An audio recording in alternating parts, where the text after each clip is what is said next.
tank off right now. You don't need to win those games. Victor Wembanyama. Everybody wants him, but only one team can get him. Everybody wants Ohm Youngmisuk, and I got him today as we are going to grade the tank, Omi. So let's start with the Utah Jazz, the team we all thought would have the worst record. Traded Donovan Mitchell, Rudy Gobert. It's begun to sit players as the season comes to a close. How do you grade their tank? Cass, let me just start by saying that I'm going to be a very harsh grader because this is an all-time lottery prospect here. Victor Wembanyama is the singular greatest prospect in NBA draft history. I mean, this isn't like taking the hottest girl to prom. This is also taking who's going to be the prom queen, okay? This is going to be like legendary status for you. And so there's no room for error here for me to really mess this up. You're either all in or you're not in, okay? And what the Utah Jazz did, I don't understand. If I'm a Utah Jazz fan, I don't really understand this 10-3 start. They go 12-6 for what? To help guys feel good?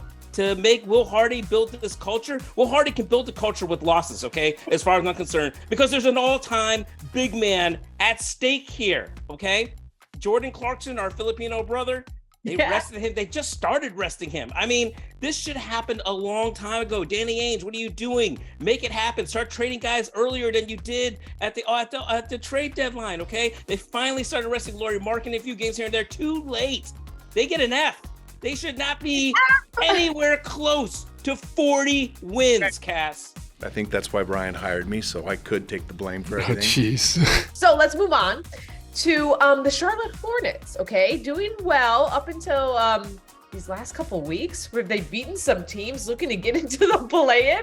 They just decided they wanted to, be the spoilers. They beat the Mavericks twice, the Pelicans, the Thunder, who are all in playoff contention where they're already eliminated. So I don't know what they're up to, and I'm sure you are stumped by it. So what is their tank grade?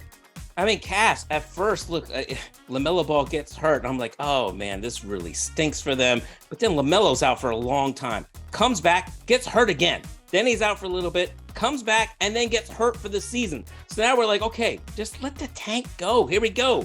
Tank off right now. 3 wins in a row? They went 4 out of 5, Cass. Look, if I'm Michael Jordan, I'm taking this personal, okay? It became personal with me.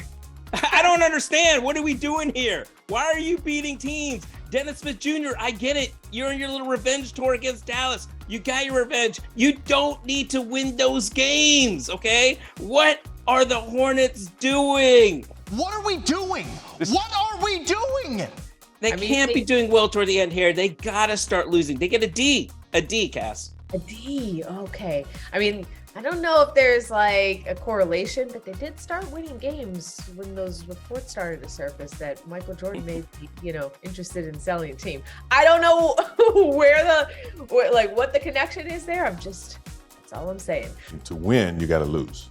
All right, let's move on to the Portland Trail Blazers. Had a chance to make a run for the play-in tournament, but they have now shut Dame down for the rest of the season. What is their tank grade, Ohm? I kind of had issues with Portland all season long. I just didn't understand what they were doing. They were 28-30 at the break. Okay, I get it. You want Dame to get to the playoffs. I understand that. But Dame, you've been the ultimate team player now for your entire career. You want to win the championship for Portland. You said you're going to stay there. You love Portland. Then lose for Portland this year, okay, Dame? I don't even understand that. I was up there with the Clippers, and I saw how dejected Dame looked. They should have just shut Dame down a long time ago. They started resting Nurkic, Dame, Jeremy Grant, Simons, but too little too late, Cass. This should have been Shaedon Sharp's season right out of the All-Star break, even before that, okay? We should have been seeing Shaedon Sharp highlights and nothing but that for the last 2.5 months. F for Portland. Whoa, F. Okay. We get bored with that process because it's just like, same old same. I want to be bored. I want to be boring. All right, let's move on to the San Antonio Spurs. Pop had that famous quote at the start of the season when he said, nobody here should go to Vegas with the thought of betting on us to win the championship. Okay. Last time they got the number 1 pick, they did pretty well. A guy named Tim Duncan in 1996. This year, they are tied for the best odds for number 1. What is their tank grade, Ohm? I'm sure Pop has had to drink a lot of fine wine this season to kind of get through this season. Leave it to the greatest coach of all time to be the master of the tank. Pop knows firsthand, better than anybody else, that when you get a legendary big man or a once-in-a-lifetime big man, it can totally change your franchise, not just from being a playoff winner, but into being a dynasty, okay? So they're not going to mess around with Victor Wembanyama, right? I didn't like this 5-2 start that San Antonio got out to. I was like, what is going on? But then the Spurs were like, yeah, no, don't worry about us. We'll lose 15 of the next 16 games, Cass. If any of the young guys start balling, Keldon Johnson, I'm looking at you, well, we'll just rest you for a little bit here and there, okay? They've had losing streaks this season of 11 and 16. They're going to get an A- cast, but only because they don't get an A+ because of the start, a few wins here and there. And really, they should not be anywhere near 20 wins cast, but because they kind of go about things where they start benching guys and resting guys, you never know who's going to play. They understand what the mission is. They know the task. Oh, they did their best. A-. Finally, we got an A. It's a team that is coming correct with the tank. Let's try to wrap this up here with a couple of other teams here. Houston Rockets, Detroit Pistons, they have the same odds as the Spurs to get the number 1 pick. Both are young. What are their tank grades? These are two teams that understand the assignment as well. Houston opened the season 1-9. They play defense like an AAU team. They actually don't even need to really rest their guys. This is a team that lost 17 of 18 at one point in the season. They lost 11 in a row not too long ago.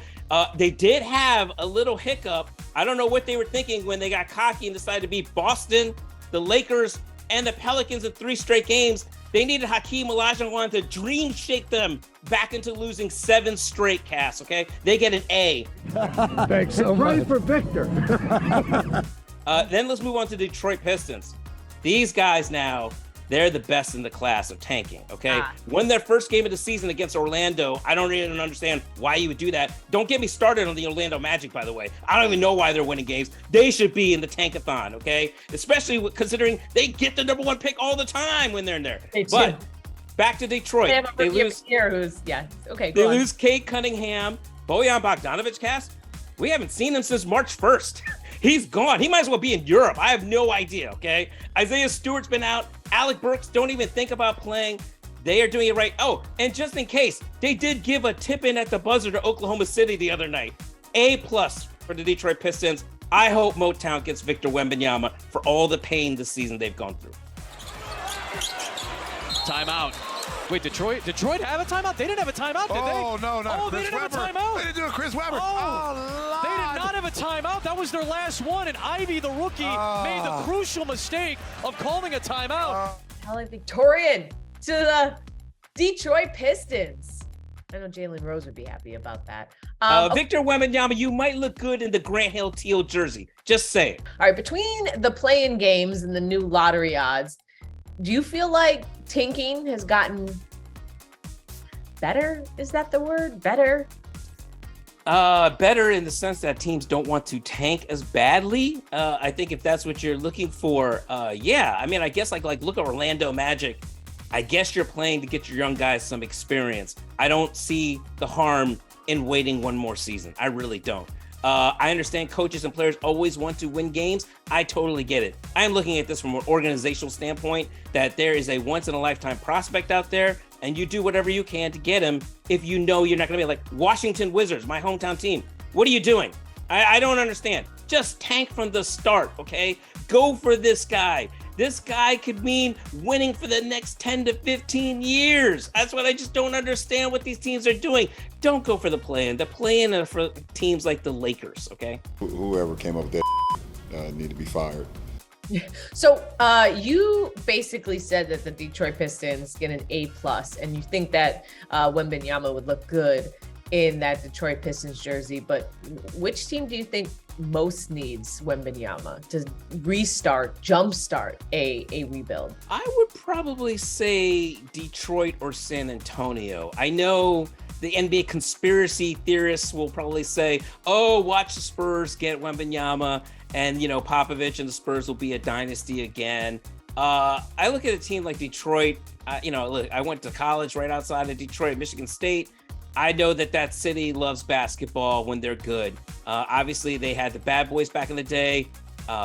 They probably could have shown a little more love to Grant Hill. And then they won, of course, they won the championship with Larry Brown and Ben Wallace and Chauncey Billups. But I think it'd be nice to see Detroit back on the map again. That's just me.